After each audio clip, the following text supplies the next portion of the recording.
मित्रों, पिछले वीडियो में आपने देखा कि शिव और शक्ति अपने पुत्र के जन्म हेतु शक्ति पुंज का निर्माण कर रहे होते हैं ताकि उनका पुत्र तारकासुर का अंत कर सके, और दूसरी तरफ तारकासुर उस पुंज को नष्ट करने के लिए कामदेव के भस्म से नपुंसकता फैलाने वाले असुर भंडासुर का निर्माण करता है।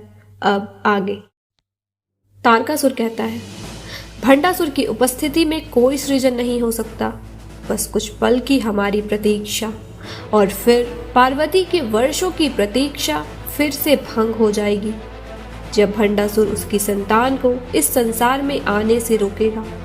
निशो, जब भंडासुर अपना कार्य कर रहा है तो क्यों ना हम भी अपना काम कर ले। चलिए त्रिदेवों को अपनी मुट्ठी में कर लेते हैं। तारकासुर, यदि विष्णु हमारी मुट्ठी में आ गया तो इंद्र घुटनों के बल चलते हुए हमारे पैरों में आके गिरेगा, और उसके बाद ना हमें कोई रोक पाएगा और ना भंडासुर को।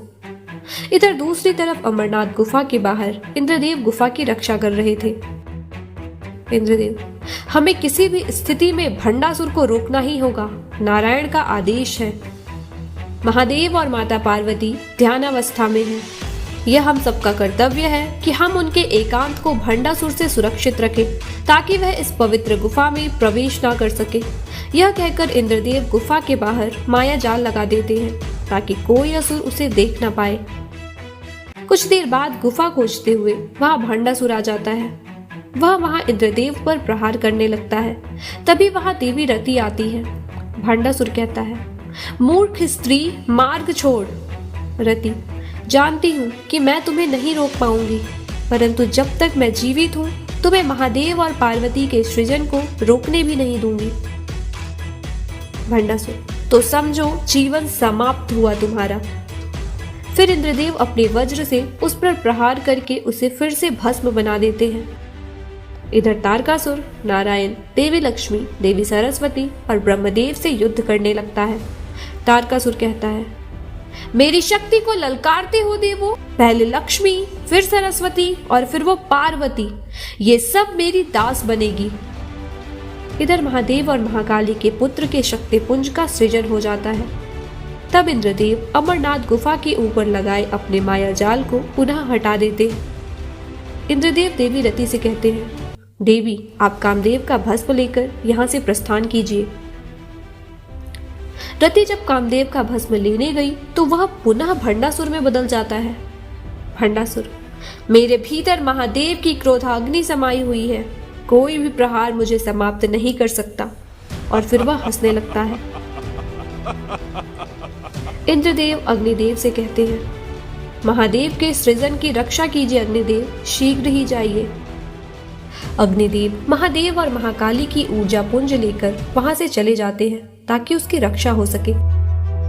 अग्निदेव के शक्ति पुंज ले जाने के बाद पार्वती और महादेव अपने नेत्र खोलते हैं। पार्वती अपने सृजन को चारों तरफ ढूंढने लगती है, लेकिन उसकी संतान उसके सामने नहीं थी, जिससे वह अत्यंत क्रोधित हो जाती है और गुफा से बाहर आती है। गुफा के बाहर वह देखती है कि सभी देवता गण घायल अवस्था में पड़े हैं और अग्निदेव शक्ति पुंज को लेकर भाग रहे हैं, जिनके पीछे भांडासुर दौड़ रहा है। पार्वती क्रोध में, भांडासुर, तुमने एक माँ को नहीं अपने अंत को ललकारा है। महाकाल ने तुम्हें भस्म बनाया, अब यह महाकाली तुम्हारे भस्म को भी जला देगी। जंगल में अग्निपुंज को लेकर अग्निदेव भाग रहे थे। तभी वहां महाकाली प्रकट होती है और भांडासुर को रोकती है। भांडासुर कहता है, तुम मुझे नहीं मार सकती महाकाली, कामदेव का क्रोधित रूप हूँ मैं। महाकाल के तीसरे नेत्र की अग्नि समाई हुई है मुझ में, और महादेव के इस अग्नि को कोई नहीं काट सकता। इधर अग्निदेव उस ऊर्जा पुंज का ताप सहन नहीं कर पाते। वह गंगा किनारे जाकर गंगा के हाथों उस शक्ति पुंज को सौंप देते हैं। शक्ति पुंज लेने के कुछ समय बाद ही देवी गंगा को समझ आ जाता है कि उसका ताप वह भी नहीं सह सकती।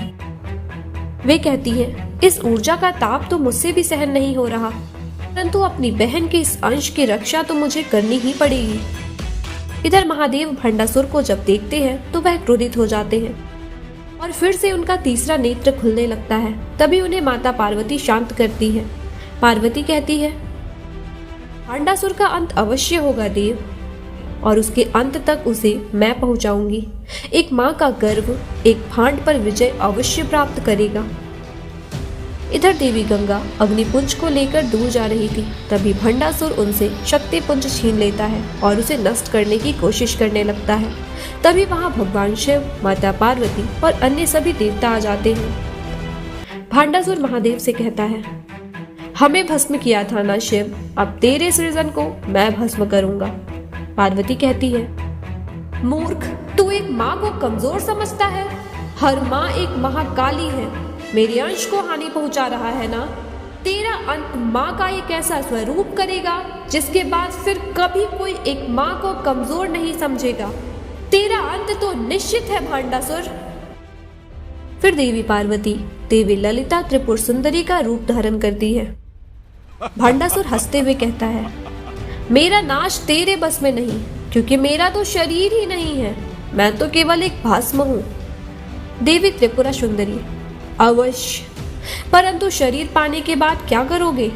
तुम्हें गर्व है ना कि तुम्हारे पास शरीर नहीं है जिसे भस्म नहीं किया जा सकता, परंतु शरीर बनता है पंच महाभूतों से, और पंचभूतेश्वर की अर्धांगिनी पंचभूत तो मुझ में ही है। इसके बाद देवी त्रिपुरा सुंदरी भंडासुर को शरीर प्रदान करती है। देवी त्रिपुरा सुंदरी हंसते हुए कहती है, पंच महाभूतों से बना शरीर तो नष्ट हो सकता है ना भांडासुर, और यही तेरा अंत है।